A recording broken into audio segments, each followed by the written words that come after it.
Victor Callahan stood in the parking lot of Store 15, the latest branch in the grocery empire he had spent nearly a decade building from the ground up. The sharp morning air bit at his skin, but he barely noticed.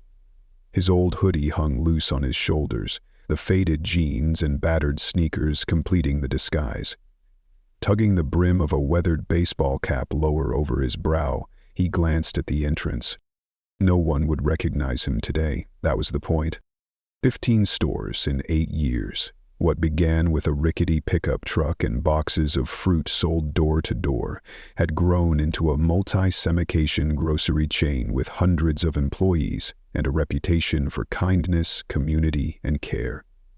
Victor had poured his soul into every step. But lately, something had begun to shift. Something that didn't sit right. 3 troubling complaints had reached his desk in just 2 weeks, and they weren't from random customers. They came from people who mattered, 2 former employees and a longtime supplier. All described the same store, Store 15. They said morale had dropped. A once promising cashier had quit after just 14 days. Another said she was forced out. The supplier claimed he was being shorted on payments. They all whispered the same message. Something had changed, and not for the better. Victor hadn't met the current staff at this location. Not once. He had been too busy expanding, chasing dreams of scale and reach. Now, he realized that distance had cost him something vital. Connection. Awareness. And so today wasn't about a meeting or a grand gesture. There would be no cameras, no entourage. Just a man with a shopping list, and a sinking feeling that something he built with care might be slipping through his fingers. As he stepped through the automatic doors, he took in the store at a glance. It looked fine. Spotless floors, well-stocked shelves. Everything appeared in order, but the energy was off. Too quiet. Employees moved without spark. No greetings, no warmth. A stock boy was being barked at by a manager in a red polo. Sharp commands tossed like grenades without so much as eye contact. Victor grabbed a basket, the familiar plastic handle grounding him in this strange new version of his world. He drifted toward the checkout area, observing. Only 2 lanes were open and the line stretched back. Lane 2 caught his attention. The cashier, a young woman with soft brown curls tied in a tight bun, was moving with determined urgency. Her name tag read, Jenna Null, Trainee. Her eyes were bright but tired. The man in front of Victor was elderly, his shoulders stooped with the weight of years, but he smiled warmly as Jenna apologized for the wait. "It's my 3rd day and we're short-staffed," she said, her voice full of sincerity and fatigue. "No worries, kid," the man replied, offering her a gentle smile. "You're doing just fine." When it was Victor's turn, he placed a few basic items onto the belt. Bread, milk, a small bunch of bananas, and a box of granola bars. He reached for his wallet and froze. In the rush to go undercover, he'd removed all his credit cards. Only a few crumpled dollar bills and coins remained. He frowned, counting. "Shoot," he muttered, eyes narrowing. "I'm a couple bucks short." Without hesitation, Jenna stepped in. "No problem," she said, already reaching into the pocket of her apron. She pulled out 3 crumpled $1 bills and gently placed them on the counter. Victor looked at her, stunned. "Wait, what?" "I know it's not much," she said, smiling gently, "but I'd rather you eat than go without. It's just groceries." Victor blinked, the moment hitting harder than he expected. No suspicion, no pause, just kindness. In a world that had grown increasingly cold, her gesture felt radical. "You sure?" he asked softly, unsure if he was more embarrassed or moved. She replied, nodding. "You looked like you needed a hand." Victor nodded, quietly humbled by the honesty in her eyes. "Thank you." She waved him off, glancing around nervously. "Just don't tell the manager. He'd probably flip." That caught Victor's attention. "Well?" he asked, his voice low. Jenna leaned in slightly, her voice dropping. He's not big on compassion. On my first day, he told me, we're not a charity. Give people an inch, they'll rob you blind. She rolled her eyes, but there was no bitterness, only a tinge of sadness. Victor stood still for a moment after leaving the checkout, his heart heavy. Not because he'd been short a few dollars, but because somewhere along the way, some part of his vision had become distorted at this store. His people weren't just selling food. They were meant to be a part of the community, of each other's lives. And in that single small moment of kindness, Jenna had shown him more leadership than the man in the red polo ever had. Victor walked out slowly, groceries in hand, but with something far heavier pressing on his chest. Something needed to change, and fast, and he knew exactly where to start. Victor's jaw tightened, his gut burned with something deeper than frustration. It was the unmistakable sting of betrayal. "That's a hell of a thing to say," he muttered, disbelief curling around each word. Jenna didn't meet his eyes.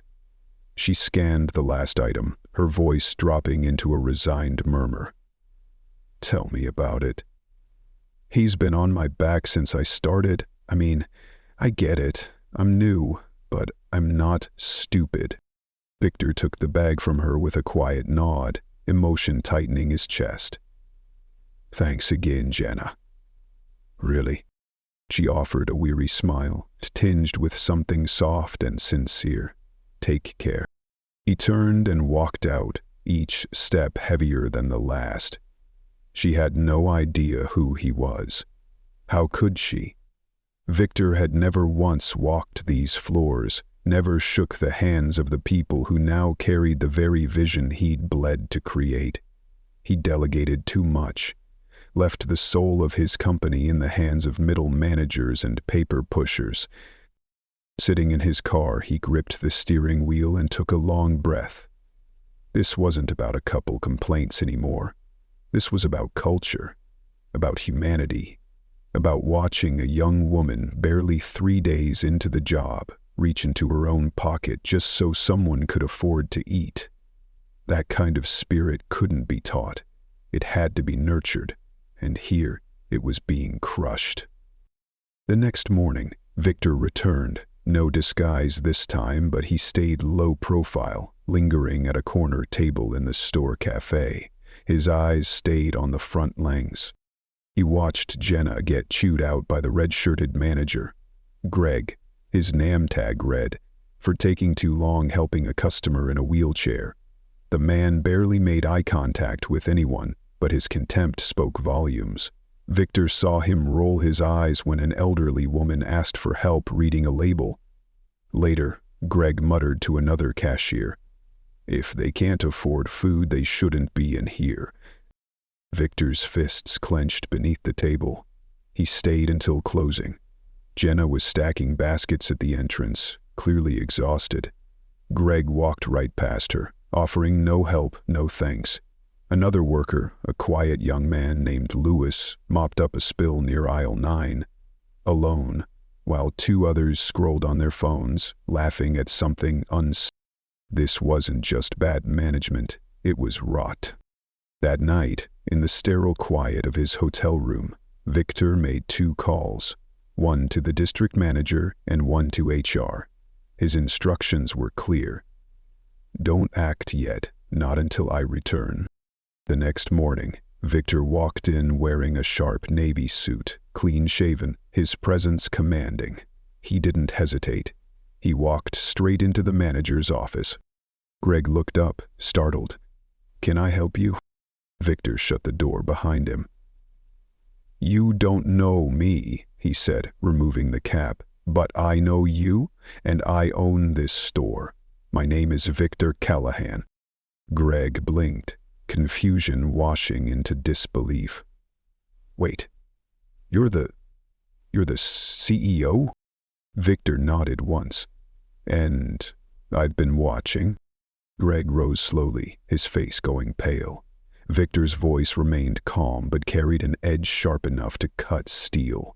"We're going to have a talk, and when we're done, you'll hand in your keys. Because you're done here." Greg opened his mouth, but Victor raised a hand. "Save it." Victor stepped out into the store, his stride sure. Up front, Jenna was helping a customer carry bags to the exit.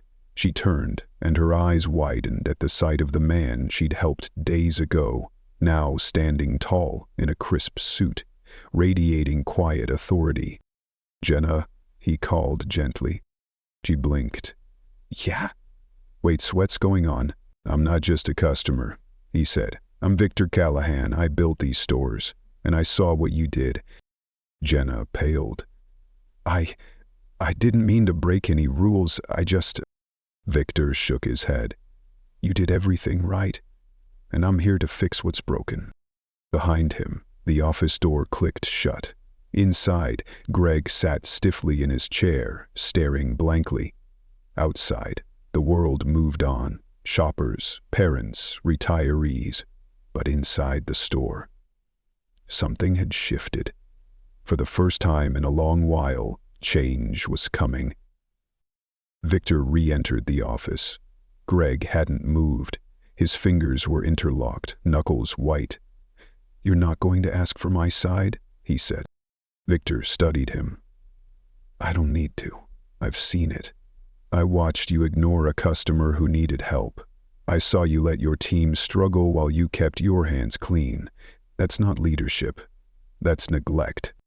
Greg straightened. "I run this place by the book. Numbers are good, shrink is low, we hit every target." Victor nodded. "And what about your people?" "I keep them in line." "And that," Victor said, voice quiet, "is the problem." Greg's mouth twisted into a smirk. "You want a soft store? Good luck. You give people too much, they walk all over you." Victor turned to the window. Outside, Jenna crouched beside a little boy, helping him pick a ripe apple. She smiled at something he said, her face open, kind. "I've scrubbed floors in this place before there even were floors," Victor said. "Stocked shelves until 2 a.m., slept in my truck out back. Don't tell me what I don't understand." Greg's jaw tightened. "So what now? You fire me for being too strict?" "No," Victor replied. "I'm replacing you, because you treat people like liabilities instead of humans. You've lost the right to lead." He opened the door. Greg didn't follow. In the hallway, a younger man in a navy vest pushed a dolly stacked with cereal. Victor stopped him gently. "What's your name?" The man hesitated. "Ellie." "You been here long?" "Almost 2 years." Victor nodded toward the break room. "You got a minute?" Ellie paused, then leaned the dolly against the wall and followed. The break room was dim, its fluorescent lights flickering. A chair teetered unevenly on a broken leg. The vending machine buzzed. Half empty. Victor sat, motioning for Ellie to join him. "I'm not here to stir things up. I just want to understand what it's really been like." Ellie scratched his head. "You want the version we give to keep our hours, or the truth? The real one?" He let out a breath. "It used to be decent. Marcia ran things before. Older lady, fair. Made sure we were covered, let us grab food if we worked late. Then Greg took over." Victor listened. Schedules got tight. He stopped approving extra hours unless you were part of his circle. 2 guys who never ask questions, never speak up. If you do, your hours disappear next week. People learned to stay quiet. Victor's jaw tensed. This wasn't just poor leadership. It was fear woven into the fabric of the workplace, and that was something he could no longer ignore. Victor studied Ellie, his expression calm but piercing. "If you were running this place," he asked gently, "what would you change?" And he laughed lightly, shaking his head. "Me? I'm just trying to keep my rent paid." Victor smiled faintly, still. "Humor me." The young man leaned back, his gaze drifting to the stained ceiling tile above them. "I guess I'd bring back those Friday morning meetings Marcia used to run. We'd all gather, talk about what was working, who was falling behind, where someone needed backup. We don't do that anymore. Now it's just a schedule taped to the wall, texts that go unanswered. We're all just orbiting each other." Victor nodded slowly, the weight of that image sitting heavy. "Anything else?" Ellie paused. "Yeah. I'd stop pretending people are disposable. Jen has only been here a week and already she's showing more heart than most, but you can see it wearing on her. This place eats that kind of goodness if it's not protected." Victor stood, placing a hand on Ellie's shoulder for a brief second. "That helps, more than you know." As he left the break room, his eyes caught the employee schedule pinned unevenly to a faded bulletin board.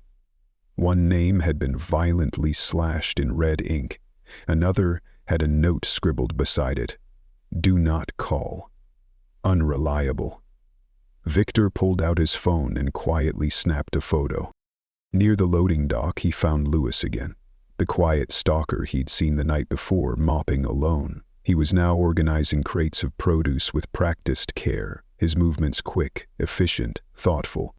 Victor approached, keeping his tone light. "Mind if I ask you something?" Lewis looked up, startled. Sure." "I'm Victor," he said, extending a hand. "I run the company." Lewis blinked, stunned. Victor smiled, reassuring. "Yeah, I'm not here to put you on the spot. I just want to know how you're doing." Lewis glanced down at the crates. I'm good. I like working. Keeps me moving." "You ever get help back here?" He shrugged. "Sometimes. Usually not." Victor studied the space. Clean, efficient, structured. "You've built a good system. You do all this solo? Most days? You like it here?" Lewis hesitated, then nodded slowly. "I like the work. I don't like feeling invisible." Victor's heart clenched at the honesty. "That's fair." He spent the next hour quietly walking the aisles. He noticed subtle patterns, the way customers avoided eye contact, the forced cheer in the greetings, the music overhead just a little too loud, as if trying to drown out the tension. This wasn't a place of community. It was a machine barely holding together. He found Jenna again, now wiping down the conveyor at Register 3. "Got a minute?" he asked. She looked up, cautious. "Sure." Victor gestured toward the front office. She followed, silent but wary. Inside, he held the door and motioned for her to sit. "You're not in trouble," he said gently. "I just want to talk." She exhaled slowly, her shoulders relaxing an inch. "Okay. I saw what you did the other day. Not just with me, but with others." She looked away. "I just try to do the right thing." "I know. That's why I want to ask. What do you need from us?" Jenna hesitated, choosing her words. "Honestly? Trust, and maybe a real shot to grow. I've worked retail before. I took this job hoping it might be different. But when I asked about training, I got brushed off. I tried helping a customer who didn't speak English, and I was told to stop slowing down the line. I want to care without being punished for it." Victor nodded, his voice steady. "Would you stay if things changed?" "If I believed it was real," she said softly. "It will be," he promised. He stood and extended his hand. "I want your help rebuilding this store, not just as a cashier." She blinked. "Wait, what are you saying?" "I'm promoting you, effective immediately, assistant floor lead. You'll help shape what this store becomes." She stared at him, overwhelmed. "I've only been here a week. I've only really been paying attention for 3 days." Victor smiled. "We both have some catching up to do." He stepped back onto the floor with her, then called a brief staff huddle. Employees gathered, uncertain, curious. Elise stood off to the side. Louis lingered near the aisle. A few part-timers leaned on the registers, arms crossed. Victor spoke clearly, no theatrics. Some of you know who I am. For those who don't, I'm Victor Callahan. I built these stores from scratch, and I've been watching this one closely. The room stilled. I saw people working hard without recognition. I saw others coasting while someone else picked up the slack. That ends today. I've made staffing changes and I'll be making more. What's coming next is a leadership team that listens, that shows up, that actually gives a damn. He looked at Jenna. This store is going to change, and I hope you'll be part of that change. There was no applause, no grand moment, just quiet consideration and the first flicker of belief. Later, after closing, Jenna stepped into the back office again, this time not as the trainee stuck wiping down registers, but as someone with a seat at the table. Victor was already inside, dry erase marker in hand, sketching a rough store layout on the whiteboard. I'm terrible at diagrams, he said without turning, but I figured we should map out what needs fixing. Jenna crossed her arms. So what do you want me to do? He turned to face her. You're not managing people. Yet. But right now, I need your help understanding where the gaps are. That's a long list. Then we'll start small. She leaned against the wall. First, training. I got handed a binder on day one and told to read it in the break room. No one checked if I understood it. I've worked registers before, but if I hadn't, I'd have been guessing. Victor nodded. What else? The schedule. 2 days' notice, if that. I've seen people show up only to find their shifts canceled. He wrote that down. And the vibe? Everyone's always on edge. It wasn't just Greg yelling. It was the way people tensed when he walked in, like they were bracing for impact. Victor lowered the marker. You ever work somewhere that did it better? She smiled faintly. Yeah, small bookstore in college. The owner showed up every day, asked how we were, like actually wanted to know. He brought snacks for late shifts. If someone messed up, he helped fix it without making them feel dumb. People stayed because it felt like home. Victor nodded, deeply moved. Okay, let's fix training first. How would you do it? You asking me? You lived it. Who better? She blinked. I'd start with a walkthrough. Show people how the store flows. Then have them shadow someone for a full shift. Let them learn how to problem solve before they're stuck at a register alone. Who would you pick for the shadowing? She paused. Lois. He doesn't talk much, but he's steady, doesn't panic. Victor looked thoughtful. I was thinking the same. He motioned for her to follow and walked toward the loading dock. Only one light flickered overhead. Louis was still there, sorting invoices. Victor called softly. You always stay this late. Louis looked up. Just finishing inventory. Victor stepped closer. You ever trained anyone before? No, Louis said. I just do my part. Victor looked at Jenna. You think he could? She nodded. He's quiet, not passive. There's a difference. Victor turned back. Would you be willing to help us build a new training process? Alice blinked. Me? You've got consistency. You've built systems. We need that. I'd need time. I've never explained what I do, just do it. Take a few days, Victor said. Work with Jenna. Build it together. Louis gave a small nod. Okay. As they returned to the front of the store, Victor leaned against a register, looking out across the quiet aisles. I don't want to replace bad leadership with more rules, he said. I want people to care because they believe in this place, not because they're afraid of losing hours. And for the first time in days, he believed that might actually be possible. Jenna stood in the middle of the empty store, the silence thick around her like fog. "If you're serious about this," she said quietly, "then you're gonna have to show them, not just me, everyone."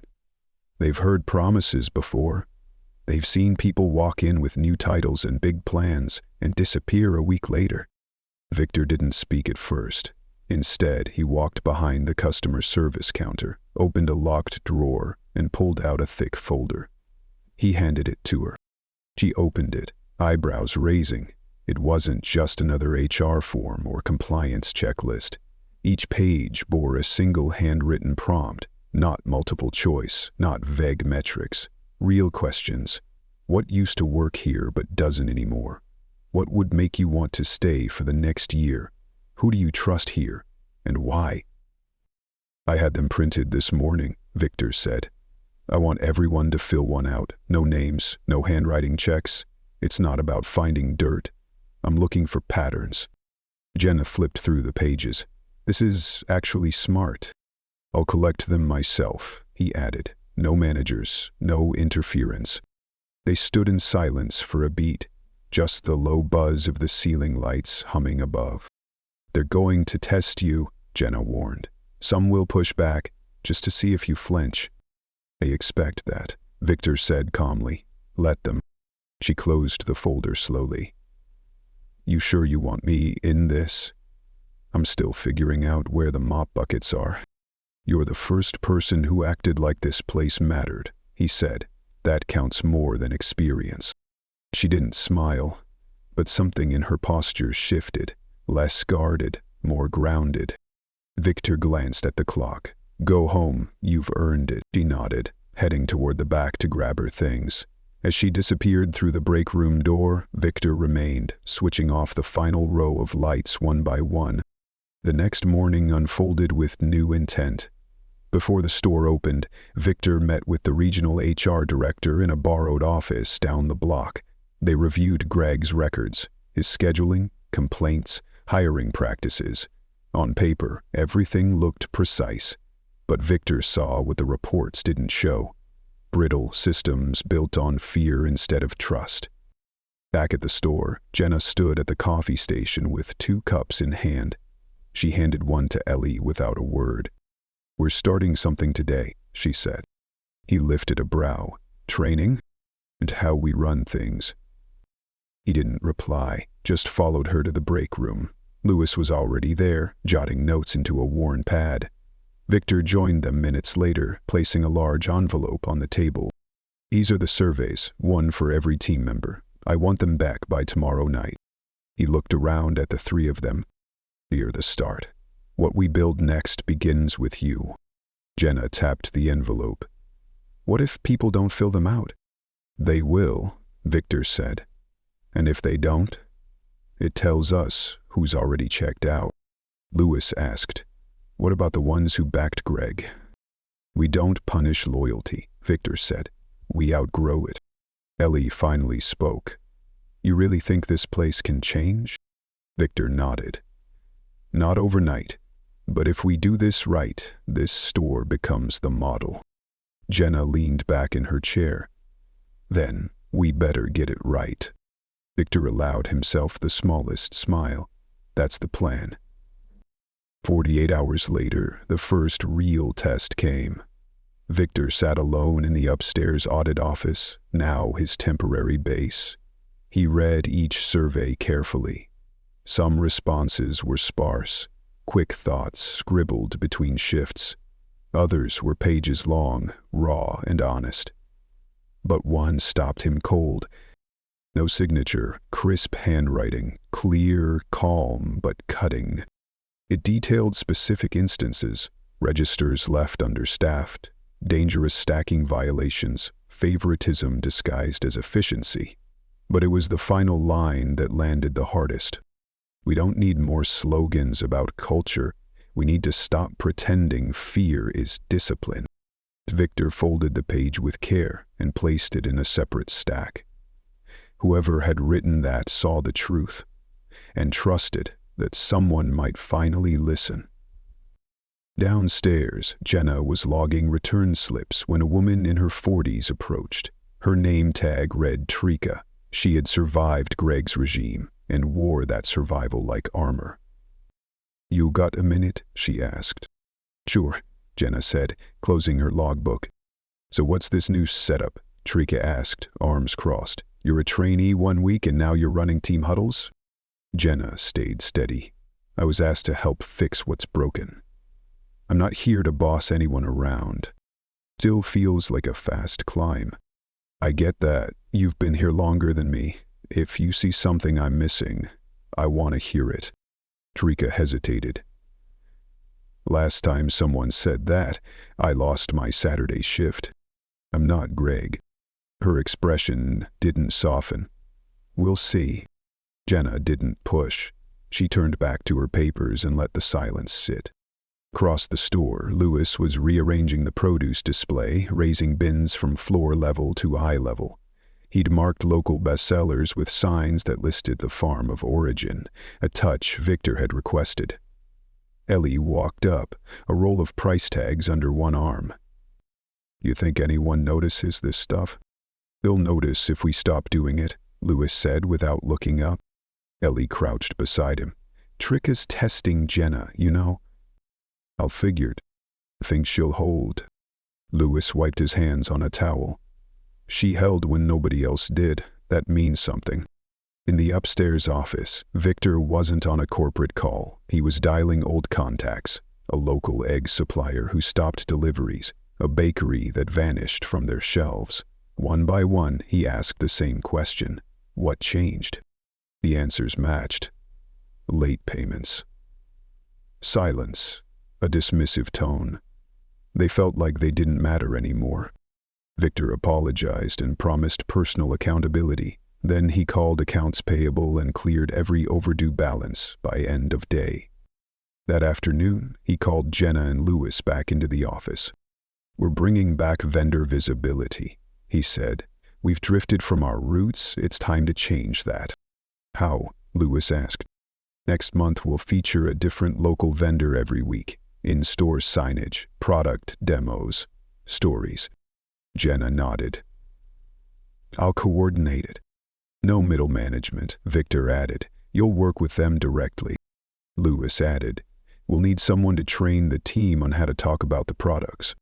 Exactly. By week's end, the store looked the same, but the energy had shifted. Team members arrived earlier. Conversations lingered longer. People began investing in the work again. And Victor knew the shift was real when a visiting assistant manager from another location said, "Whatever you're doing here, half your crew actually wants to be here." Not everyone fell in line. One evening, Trika snapped at a new hire in front of customers. Jenna stepped in immediately and pulled her aside. "Not here," she said calmly. "That's not how we lead."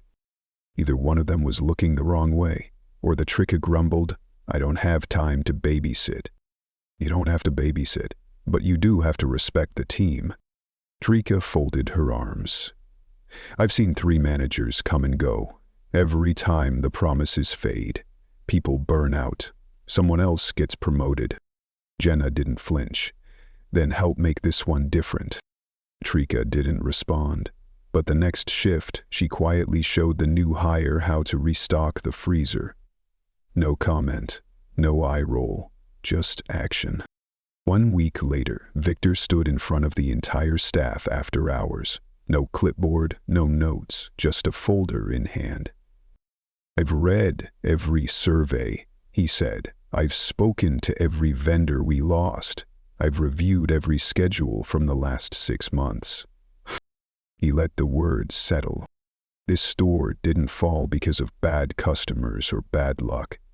It failed because we stopped listening." He scanned the faces. "But we're listening now, and because of that, this store is no longer under review." There were murmurs, quiet disbelief. "No hours are being cut, no one's being replaced, as long as you want to be part of what comes next." He turned to Jenna. "She's not a placeholder. She's your new operations lead, because she stood tall when it mattered most." Then to Lewis. "He'll be designing our new training programs across the region. because he never treated his work like it didn't matter. Then to Ellie, starting next week, he'll be training new hires, because sometimes quiet consistency builds more trust than any title ever could. Victor placed the folder on the counter. If you want out, no hard feelings, but if you want in, we'll make it worth staying for. No one moved, no one laughed. The next morning, Jenna found a note taped to her locker. A signature. Just one sentence, printed in neat block letters. You made me believe it could work. I'm staying. She folded it and slipped it into her pocket. And for the first time since her first shift, she walked onto the floor, not fearing blame, but building something better.